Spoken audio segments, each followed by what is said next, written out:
So I think that onboarding forms are one of the worst ideas because you've just onboarded a brand new client and then you put them through 30 to 40 to 50 minutes worth of work. What the hell? However, I've just created a super cool automation that pre-fills this form entirely. And I'll be showing you how you can access that completely for free at afonto.com/automations. Now I do want to mention one thing. It's that as I've started to work with bigger companies, a lot of the things that they have are very nuanced and they are very particular about how they want the messages to go out. And that's one of the benefits of having these onboarding forms. And so, how I'm doing this is using the HubSpot form. And so, they've actually just come up with this, which is the new form editor. And what this allows you to do is have bigger forms. And so, we can have multi page forms. And so, this is page one, this is page two. This is page three, and then it's very customizable as to how you can do this. But do keep in mind that you can use other platforms to replicate the exact same thing. So it's not just HubSpot. You can use Tally. You can use other platforms, right?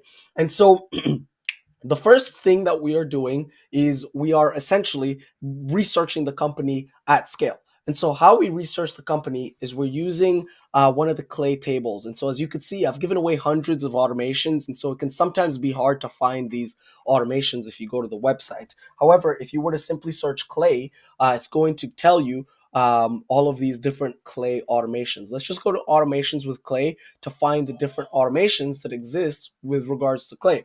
And so the one we're looking for over here is research new clients across the internet. And so what this is going to allow us to do is find the, oh man, I did not realize this CTA came out this much. I'm sorry, guys. It's going to enrich the company, find the value proposition, and do that across the internet, right? And so some of the questions that I really do not like when people ask, it's like things like this, which is like, what is your ICP? What is your value proposition? And so think of how long this takes a human to write. It might take a human like 5 minutes to actually type this out, but the AI could do that in a second. And so when we give a form to a brand new person that is pre-filled with all of this information, now all they have to do from their end is just modify it to be to be hyper specific to what they want, right? And so it's rather than creating from scratch, they're just modifying something that already exists. And so this table over here basically, god damn, I've got tons of CTAs. I'm sorry, guys. So this this form over here is going to do the research, and then all they have to do is just modify it. And so how we send the emails to the clients is using our communication automation over here. And this is what the end output of that looks. So it's basically just a simple email. Hey, thank you for booking an onboarding call with us. And so we've just onboarded the client. We booked the onboarding call, and then this is right before the onboarding call to make sure that we are aligned on the stuff that we are going to be working on.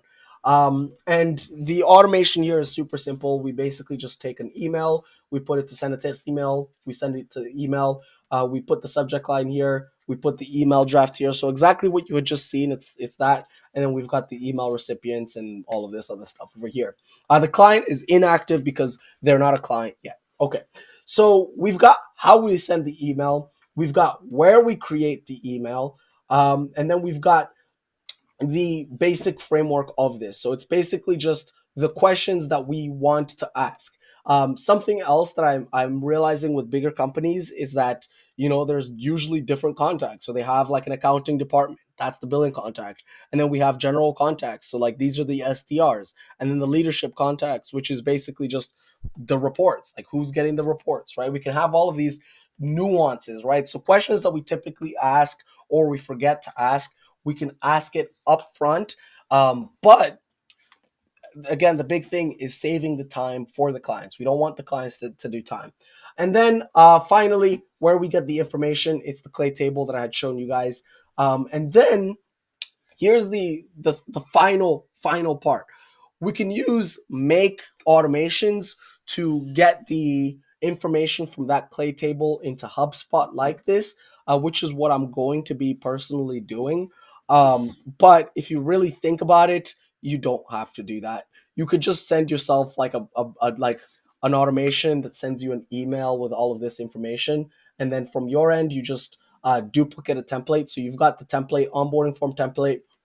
You don't even need to use automations to duplicate this. Like I'll be duplicating this via the API, right? Because when we search HubSpot API, right? So we could go to the HubSpot API. They have the forms, right? So it would be in library. No, it's not library. It's in marketing, and then forms, and then they've got some basic APIs. Now, for us to do some of the nuanced things, such as adding the description, the company description, or these employee counts, we're going to use undocumented APIs. And then one other thing is the HubSpot undocumented APIs are not easy like the Clay or Smartly undocumented APIs. These ones have cookies that are very hard to find. And so, for the most part, for 99% of people, I will recommend you just duplicate the template directly from the CRM manually. So, first, create a template, duplicate it manually.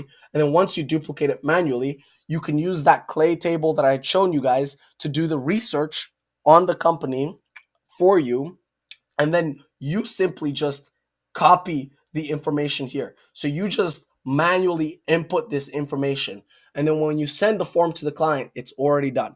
So stop all that. Here's 60 minutes of work for you, because it sucks. I wouldn't want to do that as a client, and even if I did it, it would be sloppy. It would never be good. Give them this a 3 to 5 minute task that's already filled, and then they just add some nuance to make it perfect.